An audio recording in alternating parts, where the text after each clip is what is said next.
سلام دوستان، به چنل هومانست انگلیش خوش اومدید. تا اینجا یاد گرفتیم که ضمیرها جایگزین اسامی میشن و هر ضمیر هم فعل to be مخصوص خودش رو داره. حالا وقتش رسیده که یک قدم جلوتر بریم.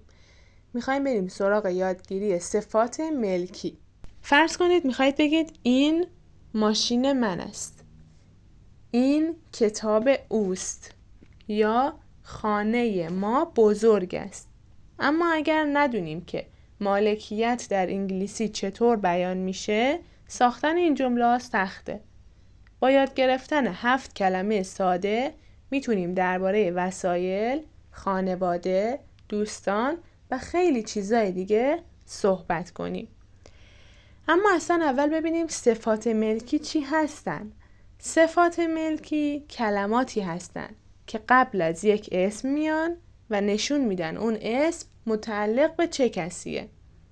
مثلا در جمله یا عبارت کتاب من است، کلمه من نشون میده کتاب متعلق به چه کسی هست و مالکیت کتاب رو مشخص میکنه. اولین صفت ملکی که باهاش آشنا میشیم مای هست. مای یعنی برای من، مال من. وقتی میخوایم نشون بدیم که یه چیزی مالکیتش با خودمونه، از چی استفاده میکنیم؟ از مای قبل اون اسم استفاده میکنیم. مثلا من هم میتونم بگم This is a book، یعنی این هست یک کتاب، و هم میتونم بگم این کتاب مال کی هست، یعنی میتونم بگم This is my book، یعنی این کتاب من است. This is my book. This یعنی این. یا مثلا میخوام بگم این زندگی من است. زندگی میشه life. Life. This is my life. یعنی این زندگی من است. This is my life.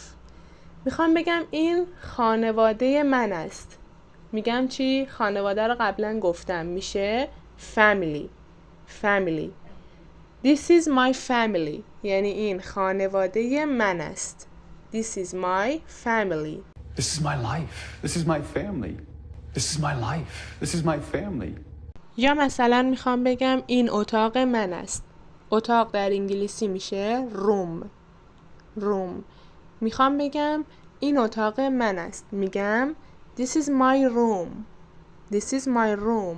یعنی این اتاق من است. This is my room. This is my room. دومین صفت ملکی your هست. your یعنی برای تو یا برای شما.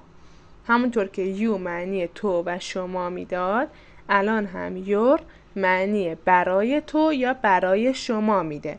میخوام بگم این خانه برای تو است یا برای شماست. چی میگم؟ home میشه خانه. home. This is your home. این خانه برای شماست یا این خانه برای تو است. This is your home. This is your home. This is your home. This is your home. میخوام بگم این تلفن برای شماست یا این تلفن برای تو است. تلفن میشه phone یا cell phone. میگم This is your phone. This is your phone. یعنی این تلفن برای شماست یا برای تو است. This is your phone. This is your phone. This is your phone. حالا اگر بخوایم بگیم یک چیزی یا یک وسیله‌ای برای او است، چی میگیم؟ میدونید که او در انگلیسی 3 نوعه. he که برای آقایون استفاده میشه و برای جنس مذکر پسرها. she که برای خانوم‌ها استفاده میشه، برای دخترها یعنی جنس مؤنث. و it که برای اشاره به اشیا و حیوانات استفاده میشه. وقتی که میخوایم بگیم یک وسیله یا یک چیزی متعلق به یک آقایی هست، یعنی برای یک آقاست یا یک پسره، مربوط میشه به یک جنس مذکر، باید قبل از اسمی که در جملمون میاد از his استفاده کنیم. مثلا his book، کتاب او.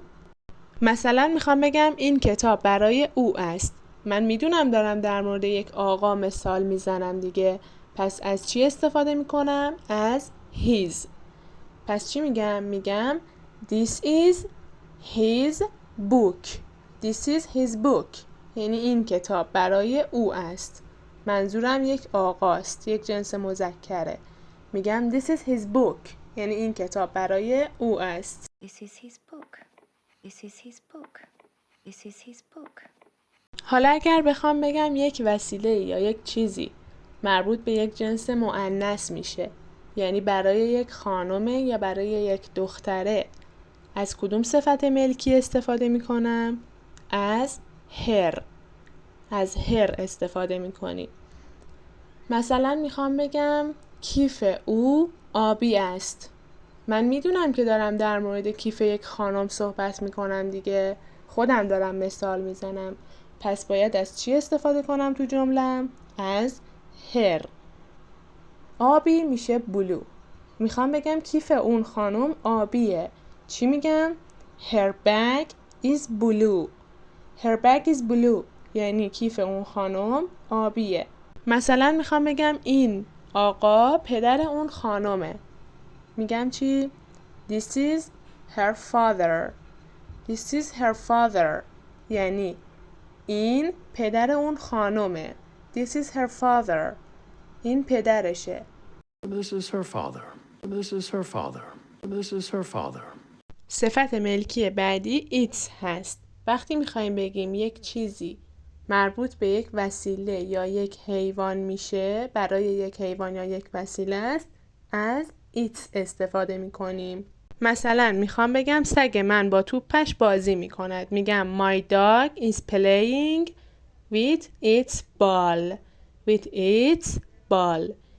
with یعنی با، ball یعنی توپ، playing یعنی بازی کردن و dog یعنی سگ. My dog یعنی سگ من is playing with its ball. My dog is playing with its ball. صفت ملکی بعدی are هست. are یعنی برای ما، مال ما. میخوام بگم خانه ما زیباست. زیبا میشه beautiful. یک کلمه دیگه غیر از home معنی خانه میده که بهش میگن house. house. میخوام بگم خانه ما زیبا است. چی میگم؟ Our house is beautiful. Our house is beautiful. خانه ما زیبا است. Our house is beautiful. یا مثلا میخوام بگم این خانه ما است. گفتم خانه میشه house. خب میخوام بگم این خانه ما است. میگم this is our house. This is our house. یعنی این خانه ما است. This is our house. This is our house. This is our house. آخرین صفت ملکی their هست. their یعنی مال آنها، برای آنها. Their children are happy. یعنی بچه های آنها شاد هستند. Children جمع child هست. child میشد بچه. Children میشه بچه ها. Happy هم که میشه شاد. Their children are happy. یعنی بچه های آنها شاد هستند. پس هر وقت خواستید بگید چیزی متعلق به کسی هست، کافیه صفت ملکی مناسب رو قبل از اون اسم قرار بدید. حالا نوبت شماست. در قسمت نظرات با یکی از این صفات ملکی که تا الان گفتیم یک جمله ساده بنویسید. مثلا درباره کتاب، تلفن، خانه یا دوستتون. ممنون که تا پایان این ویدیو همراه من بودید. اگر این آموزش براتون مفید بود لطفاً ویدیو رو لایک کنید، کانال رو سابسکرایب کنید و زنگ اعلان رو فعال کنید تا آموزش‌های بعدی رو از دست ندید. در ویدیو بعدی با اسم‌های اشاره آشنا میشیم و اینکه چه مواقعی باید از اونها استفاده کنیم. خیلی ممنون که تا پایان این ویدیو همراه من بودید. موفق باشید و تا ویدیو بعدی خدا نگهدار.